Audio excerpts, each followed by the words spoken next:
Hello, it's Debbie Gilbert, host of the Business Awards show and founder of the Best Business Women Awards and the Best SME Awards. And today, well, my guest is a powerhouse in the property world. She is a multi-award winning CEO who has built her business on resilience, vision, and a deep commitment to people. Michelle McPherson is the founder and managing director of Hyde and Rowe Property Agents, where she has managed over £70 million worth of property and successfully let and sold more than £12 million worth of property. But what really sets Michelle apart is the impact that she's made beyond the numbers. She's helped house over 20,000 homeless families in high quality accommodation. Michelle's been recognised with multiple awards for innovation, excellence, and client focus. And Michelle has grown her business through strong leadership, personal development, and empowering her team to believe in themselves and deliver outstanding results. She also supports property investors through mentoring and advisory services, helping them navigate everything from buy to let to profit maximisation. In today's episode, we're going to be talking about building a business from the ground up, leading with purpose, and what it really takes to succeed in the property world. So I'm really looking forward to discussing all of this with Michelle. Welcome, Michelle, to the podcast. Well, hi Debbie, how are you? I'm good. Well, the last time I saw you, you were being awarded for a Lifetime Achievement Award at the Best Business Women Awards. I So was. I know you've had quite a journey over the last 20 odd years, haven't you, in property? I have indeed. I have indeed. It has been a roller coaster, but been very, very good at the same time. Definitely, because it is an industry that has its like ups and downs continually. So, Absolutely. what made you go into the property world? Well, what happened was I was in corporate banking, very much towards the end of my career. I've kind of had enough, and the opportunity came around for voluntary redundancy, and I knew I loved property, so I opted to take the redundancy, and I set up my business after leaving the bank, and that's kind of what dropped me into property. But what was even more funny, I was actually headhunted to run a franchise at the time. I was headhunted to run a Century 21 franchise. Oh, yes, And that's yes. what led me to create Hyde and Rowe. So after doing that for 5 years, I was very successful at it. And I was one of their top performing offices. And then I went on to build Hyde and Rowe from there. So I did that for 5 years, a Century 21 franchise. And then I went on to building the very name of Hyde and Rowe straight after that. And how many years ago is that now? I think that was in 2003. Wow. So, Yeah. well over 20 years Yeah. now. 20 years. Yeah. Wow. And you will have seen so many changes in the property market during that time.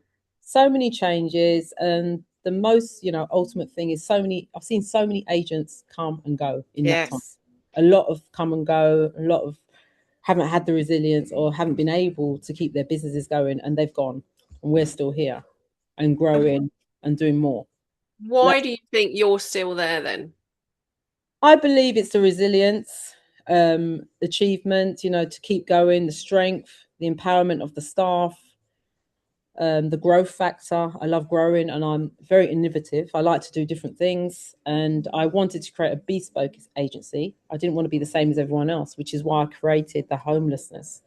I wanted to do something to give back to others as well. I didn't want to just be the run of the mill estate agency that does the sales and lettings. I wanted to offer more. And that's what Mm. I've created. I've created Hyde and Rowe Group of companies. It's not just one company. There's 5 companies in the group, and I've created that. And we create a lot. We give a lot back. So talk to me about these families that you've helped, because 20,000 families is an awful lot. Yeah. So what was the idea behind that, and how did you get that off the ground in the first place? So what I did is initially, when I very first started, I went to and spoke to every single borough, Mm. especially the ones in South London, like Croydon, Mhm. all the individual boroughs. I went and spoke to them, and we created this business, and that's how I initially got it off the ground. Now we work with near enough every borough in the UK, apart So from North. these are referrals from the councils of families that need your help. That's it. That's Yeah, absolutely it. I mean, we house them within 24 hours. We that's give them home. amazing. Yeah, so that's why the numbers have gone up quite quickly. Mm. Because if we have, say, for instance, 20 properties in a day, they could be taken with these families because there is a huge need for housing in the UK. So that's what we've done, and we've created that name. We've created a name to be one of the leading providers in the UK. And is that a scheme that helps landlords to ensure they get their rent paid? Yes. So basically, what we do is we offer landlords a guaranteed rent. Mm. That ensures flexibility for the landlords. They don't have to worry about maintenance issues. We take care of that. They come to us, they get their rent paid 365 days of the year. They don't have a void period. They also don't need to deal with an eviction of a tenant. Whereas Right. normally, if the tenant wasn't paying, they would have to deal to evict them. They don't have to do that. We will do it all. We literally just take care of everything. So landlords have great peace of mind coming to us knowing that we do that. And we offer them a guaranteed rent for that. And it's also good for the families knowing that they've got decent accommodation as well, because I know that's a problem, isn't it? Some people are housed in the most awful Yeah. Yeah. environments. Yeah, what we are really proud of, and we are prided on with a lot of the councils, is the quality of the accommodation we provide. We provide very high quality accommodation. And in turn, our tenants are very pleased that they have lovely homes to go into, Debbie. And that's what Mm. it's all about. We treat council tenants the same, They're not no different from a private tenant. They No. deserve to live in nice homes, quality Yeah. homes. And that's what we do. And which areas was it again that you work in? We work all the way up to North. North Yeah, London. yeah, we work all the way up to North London. Yeah. Wow, that's Yeah, amazing. yeah, all the way So from Croydon, South East, North London, all the way up there. We've got properties really far out. that's incredible. Yeah. So the property industry is still quite male dominated, isn't it? So, It- yeah, as a female entrepreneur, what sort of challenges have you come up against? oh, when I very first started, Debbie, I had a lot of challenges, let alone being a woman and then also being a black woman, Mm. starting out in business.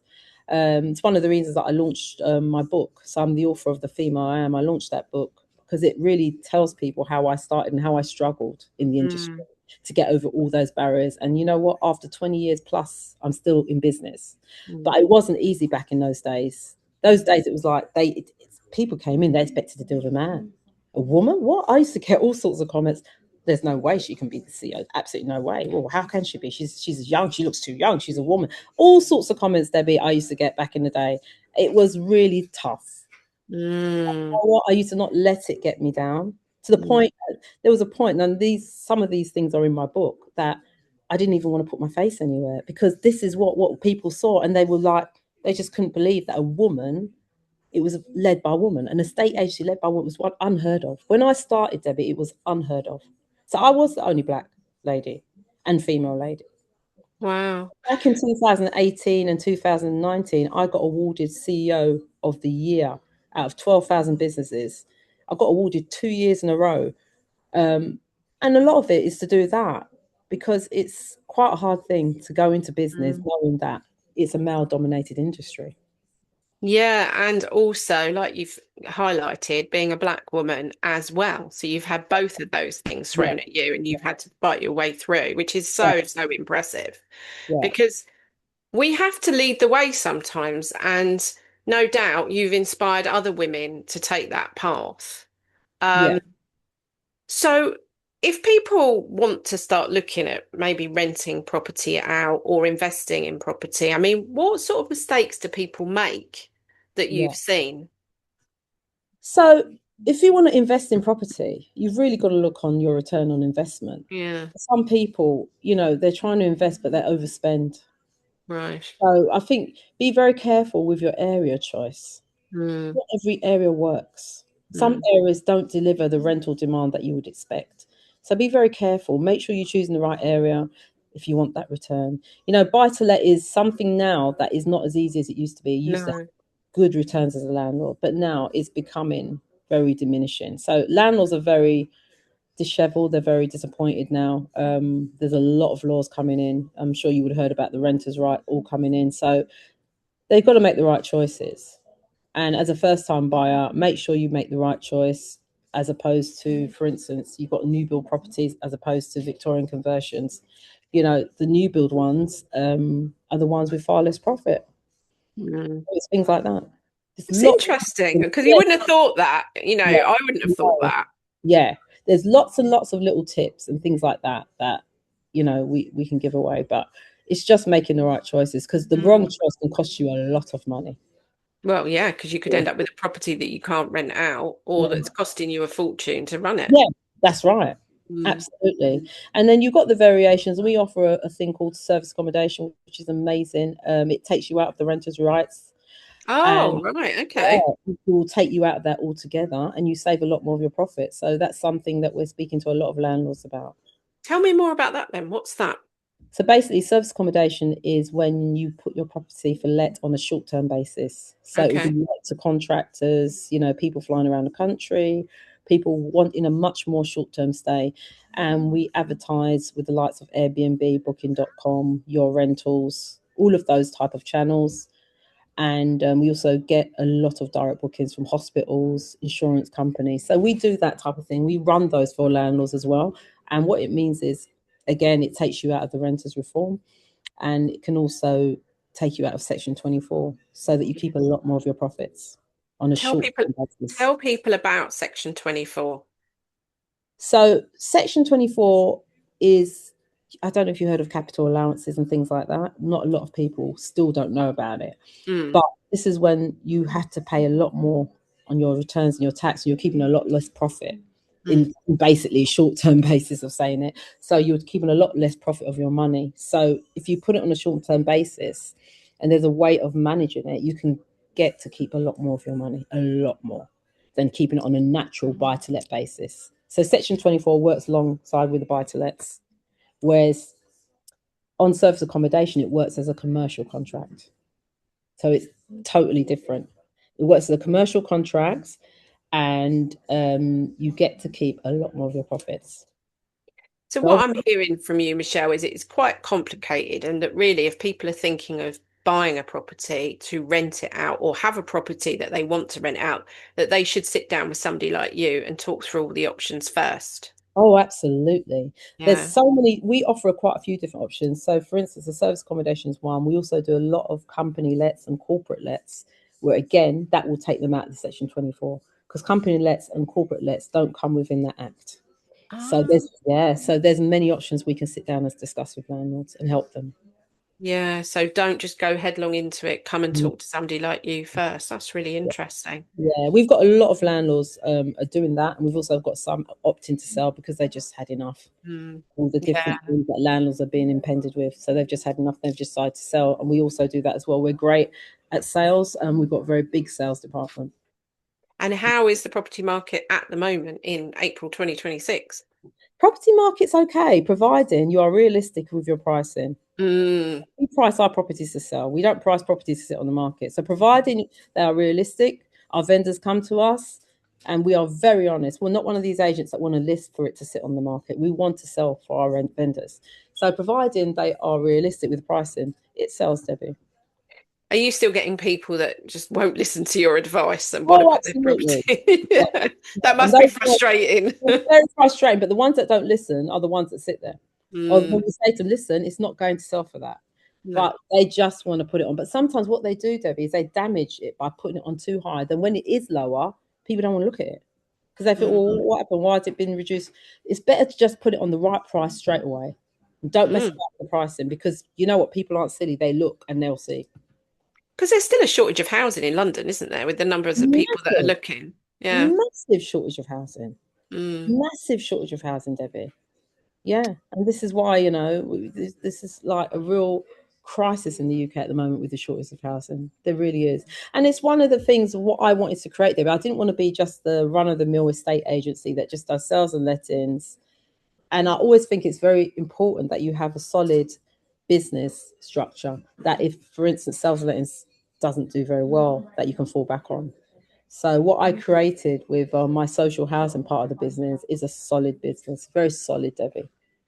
That's really well thought out because that means you've got multiple income streams. You're not reliant on just purely sales, which you see a Yeah, lot of estate agents are only doing sales yeah, and listings, nothing else. yeah. But you've got these multiple income streams, which is really clever because that helps you ride the storms of the Mm. property market, doesn't it? It really, really does, Debbie. I'm telling Mm. you, the service accommodation department is phenomenal. I'm actually going to be teaching the courses to set up for people that want to set up on their own because it's a phenomenal income stream. as is Mm. social housing. Out of that service accommodation, we do property staging. We also do HMOs, so we can teach you how to do that. We do HMOs. It's called the HMO Bible. We also do property flipping. So if somebody wants to come and find out how to buy a property at auction, for instance, how to set it up, how to refurbish it, and then how to flip it, the whole process, Debbie, we teach that as well. So there's lots going on with lots of income streams, not Gosh. just is assigned to just one, which is important in business nowadays. It's important to have many income streams, not just one. No, I couldn't agree with you more Mm. because, I'm looking at, I've got a marketing business as well as the awards, and marketing is being really, really savagely hit by AI. Hey, Yeah. And I saw that a couple of years ago on the horizon, and I thought I've got to think about other things that are a bit more AI proof yeah, because, AI is going to impact all industries, but there are some in particular more than others. I mean, are you using AI at all yet in I the am. I've actually got an AI expert that I work with. Oh, Yeah, I am. I am using AI. So I'm doing a lot. So basically, I'm also, I don't think I've told you this, I'm franchising the actual brand so that other are people you? who want to start an estate agent can buy into Hyde and Rowe. So I'm franchising now. So I've been doing lots of talks throughout the UK. I'm doing a lot of public speaking now. And I've got an AI expert that works with me. He's really good. So have you implemented anything as yet, or are you looking at what you can systemize and use AI for? Yeah, I have. So basically, in my training for the franchising, I've enveloped AI into that. So when people come to me for the franchise and they buy one, for instance, they'll be able to have um, a training module with AI built in, which is really good because nobody else is doing it No, at the moment. So it's that's quite really exciting. exciting. Yeah, and there's going to be stuff on the website as well, so That's that anyone going to the website can interact with it in terms of AI. You know what? I know a lot of people just don't want to do it and they're pushing it to the back of their head, but you know what? It's the way we're going. What can we do, Debbie? We have to integrate it. It's we something that do. you've got to just realize this is the way the world is going, and AI is here to stay. It's not going. We've got to embrace it and Yeah. we've got to look at ways we can work with it. And Yeah. I absolutely wholeheartedly agree with you on that. And it's Yeah. lovely when I hear businesses that are using it and have started to look at how can they use it to help with their systems and processes because it can save you literally hours and hours of time. And who Yeah. wouldn't want a tool that's going to save you hours of time? Yeah, exactly. It saves your staff hours of time. I know, obviously, some businesses are seeing like reductions in staff, so it's not good in that sense. I can understand it. And some businesses are not going to need the level of staff that they have because AI is doing the job for them. Mm. I'm hoping at the moment, I'm not seeing any differences in my business like that, but I do know of businesses that are, deploying staff. Yeah, it does depend. I mean, like from your side, you're still going to need a human being to go out and appraise a property, aren't Yeah, you? yeah, We're not going to live in a world, probably in our lifetimes, yeah, that a robot goes out and does it. yeah, At the moment, yeah, it is going to be a real person. And you yeah, still need to build that rapport with prospective buyers and prospective sellers, don't you? So, yeah, yeah. you know, So exactly. So, at the moment we're good as we are. I've still got the two offices and got a large amount of staff across the two offices, so it works really well. And I'm going to be integrating more and more AI. I'm exciting. quite happy with it. Yeah, I know some people feel quite scared of it. I don't feel scared of it. I Mm. think sometimes it's the people that haven't gone and done some training or really explored it. I did my set of qualifications in AI about 2 years ago. Yeah, And it once you do that, it kind of opens up your eyes and you're less scared of it because you can see the yeah, differences it yeah, can make and yeah, how you can use it. yeah, Um, so I think a lot of the people that are frightened of it are just not exploring what it can do and how it can. yeah. Absolutely, absolutely, Debbie. I agree.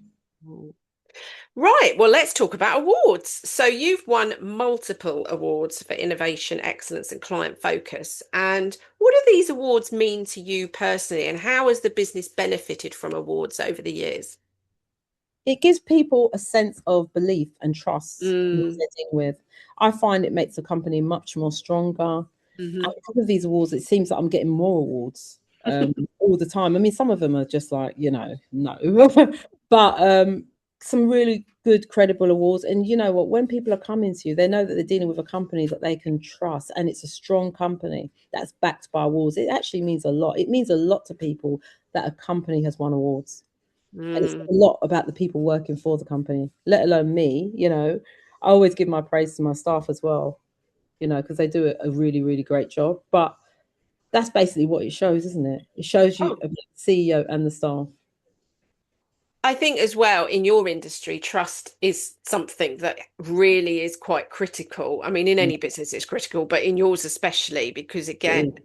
there's good and bad estate agents out there. We Yeah, all know that. I'm not yeah, talking sort of yeah. It's the truth. turn Yeah, here, when you've seen the documentaries on telly of some of the bad practices in estate agents, you have to stand yourself above head and shoulders yeah, everybody yeah, else, don't you? yeah. You really do, Debbie, and it takes a lot for people to trust you. Mm, You've got to remember they're entrusting you with their home. We're selling homes like £1 million over, so that's a big thing for a lot of people. This is their prize asset that they've had for all their life, and they're entrusting you to sell it. So they need to know that they're dealing with the person that they can trust. And being an award winner just gives you extra benefits. It's really important. Yeah. So you've done sort of local awards, haven't you? National awards. Have you done any estate agency awards? Because they run awards as well, don't they? Yeah, yeah, I've done a few. Oh, what's that one on the wall? All Agents is an estate agency award. We won Mm. that. We've won that. They're all in the window at the moment. That's a good one. And they have like a gala even. I didn't go to the gala even, but I've done those ones as well. There's a few there, Mm. the estate So agent. good mix of Yeah, different yeah, things. a good mix of different ones. Yeah, as well as the awards that you do. Yeah, the best woman ones are really good. Yeah, Oh, that's yeah, lovely. yeah, Let's talk about staff retention because you mentioned, you've got this team, and I know myself how difficult it can be sometimes to recruit yeah, and to yeah, retain staff. So, what are yeah. the key things that you think are really important that you've implemented in order to recruit good people and keep them? Yeah. So it's really when you're at the interview stage, interviewing, Mm, yeah, making sure you get it right before the interview stage and asking the right questions.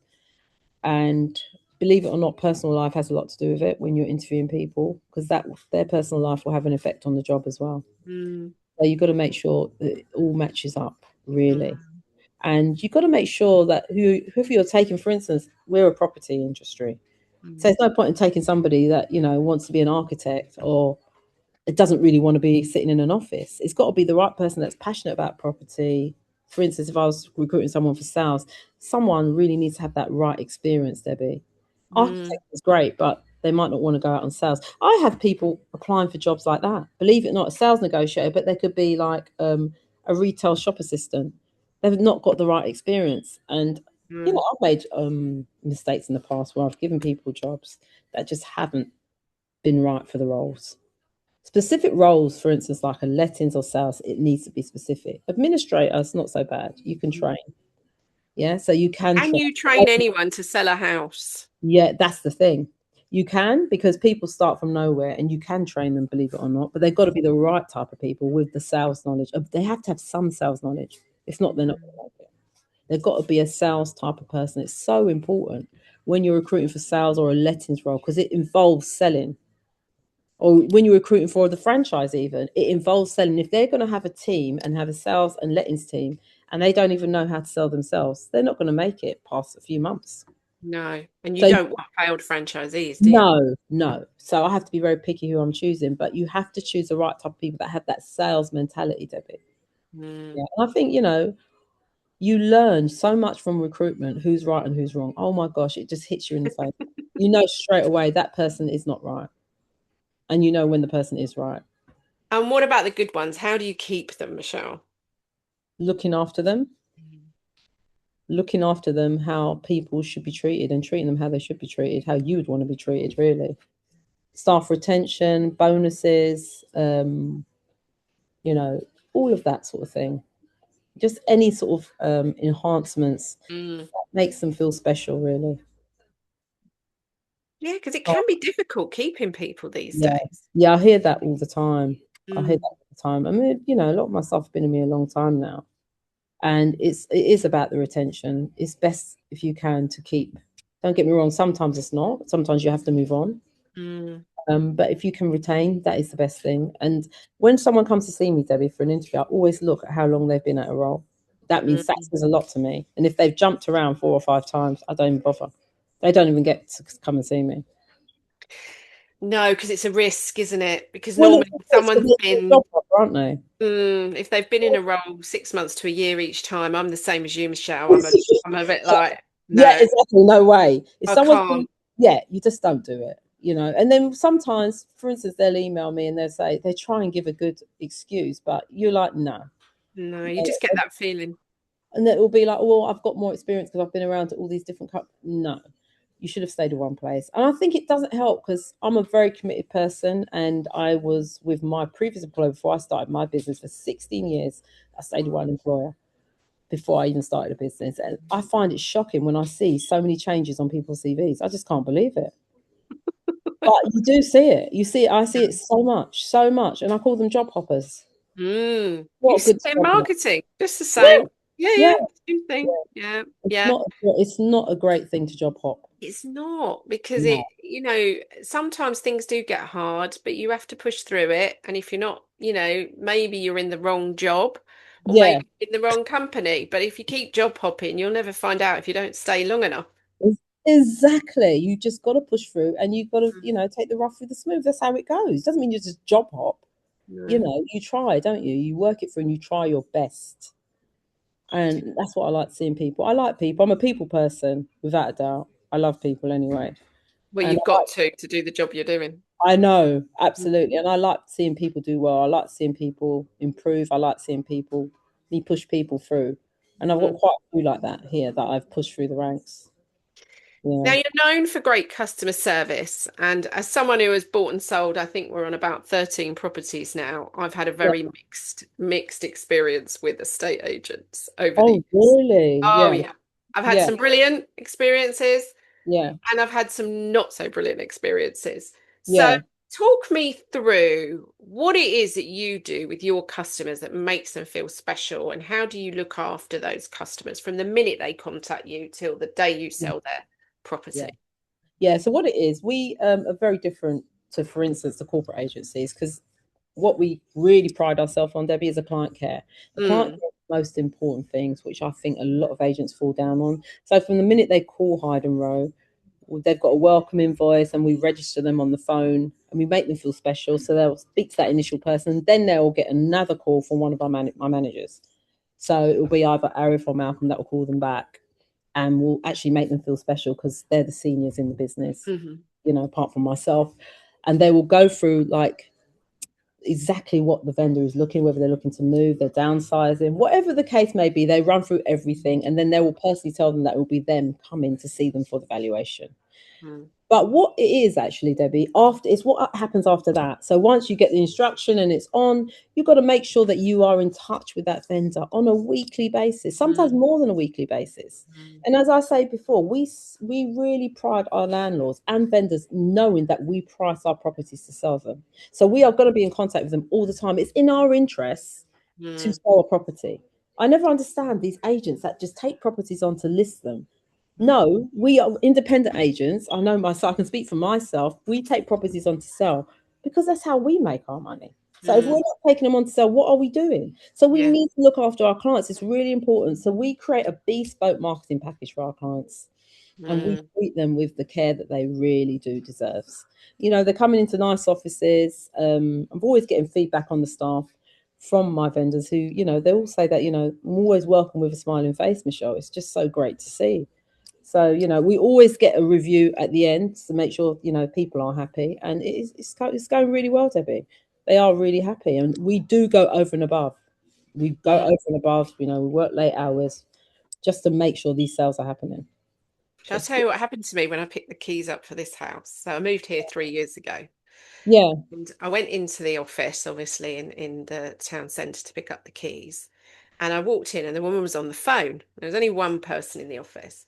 yeah, She just carried on. She was obviously talking to a friend yeah. because the conversation was definitely not business related. And then I just sort of stood there for about, I don't know, 2 minutes or so. And then she just went with her thing, hold on a minute. Yeah. So I said, Oh oh, I've God. completed on the address and I've come to collect Yeah, my keys. So she's got her thing. She swings her chair round, picks the keys yeah. up, still got the phone, gives me the keys, right? And then pulls a bag from underneath her desk, which had some champagne in it, and gave me this bag and then carried on with her conversation. How rude. Totally rude. That's Totally unbelievable. unbelievable. And I just sort of stood there thinking, well, maybe she's now going to finish her call. Yeah, She carried on her conversation and swung her chair around to her back to me. And I was just like, what do absolutely. I do? Do I just leave? Well, I just left. Did you say anything to anyone, or you I just did didn't bother? afterwards because they sent me a link to leave a review. And I thought, I don't want to leave a review without speaking to them. So Yeah, I sent a little email and I just said, this is what happened. And they came back and apologized and said, yeah, that's not what we would expect anybody in our office to do. And we know the member of staff concerned and we are going to speak to them. Because I said, look, from a training point of view, nobody who's just spent, hundreds of thousands of pounds on a house yeah. should be treated like that. That's really I bad. mean, That's the really champagne was lovely, but I would have yeah. actually preferred forget the champagne and Yeah. come off the phone. She should have put the phone down immediately as you. Just put the phone Yeah, down. should It have put wasn't the an phone. emergency call. I could Yeah, get that if it was an emergency call, but it wasn't. It was a chit chat with a friend. that's And she disgusting. made me feel like an inconvenience, to be Yeah, honest. that's really bad. So that's one of my Should little. never have happened. That's not a very good. No, That's really terrible, terrible. really bad. That's And really then bad, Bobby. we had another estate agent once who came round to appraise our property, did all the details. We listed it with them. And we just happened to be in the house when he came round to show some prospective buyers. And he just he'd obviously had no sales training, no sales experience. And he Hmm. just wasn't. I was in my office listening to him, and I thought, well, Yeah, you're not selling this house to these people. I yeah, need to come out and get involved. Um, and I think whilst he was quite young, that onus is really on you, isn't it, as an employer, to make sure that the staff that you send out are properly trained in the sales process. Yeah. absolutely, absolutely. Yeah. And he Yeah, just wasn't. He obviously hadn't been given any training on how to sell a property. He was yeah. like, oh, yeah, that's the lounge. And yeah, do you want me to take you upstairs? Do you want Oh to go and look my, round yourself? jeez. And he wasn't pointing out some of the benefits of the Yeah, house. yeah, yeah, I yeah, had gone through with him in detail, and yeah, you're standing there thinking, you are never going to sell this house to anybody because you just are not looking at the features and benefits of the property. yeah, yeah. So That's yeah, shocking. I know Yeah, there's a lot. so you've definitely had your railroad of a few, haven't you? Yeah, but I have had some brilliant estate agents as well. And, we're actually trying to sell a one-bedroom flat at the moment. And they have been amazing. So I can't really knock them at all because they, like you, do a weekly updates. Michelle, this is why you stand out in the estate agency world because you've thought about absolutely everything Yeah. and you are conscious of the client experience. So that is what makes you an award winner. Yeah, absolutely. Absolutely, Debbie. And that's why you've been so successful and you've been around for so long. So let's Yeah, just quickly talk about what the plans are. So you've already mentioned that you're franchising. yeah. What's the next thing? So you're going to work on that. And I'm what going to else? work on franchising and also I've set up a charity. So I'm going to be working on more things with the charity to do with the homelessness and things like that and how I can raise awareness. That's And amazing. What's the yeah, so charity called? it's called Hyde and Rowe Foundation. Oh, wow, that's amazing. Oh, Yeah, so that's really good. So yeah. we'll work around things like that. Obviously, the book as well. What's the No, book called? it's called The Female I Am, and it's available on Amazon. Female I Am. I love it. And Yeah, when did that yeah. come out? That came out last year. I think it was last year it came out, Debbie. So there's Brilliant. that, and then there's also my public speaking. So I'm working on a lot of the public speaking and more offices as well. I am actually in talks about starting another office in a nearby location as well. Brilliant. So you got lots Yeah. going on. That's phenomenal. Yeah. Lots going on, Debbie. Lots going on. Well, Michelle, you are a powerful reminder of what's possible with vision, resilience, and belief. And I think you're an incredible entrepreneur, and it's been absolutely amazing chatting to you today. So I Yeah. wish you continued success with your business. Yeah. Thank you so much, Debbie. Thank you.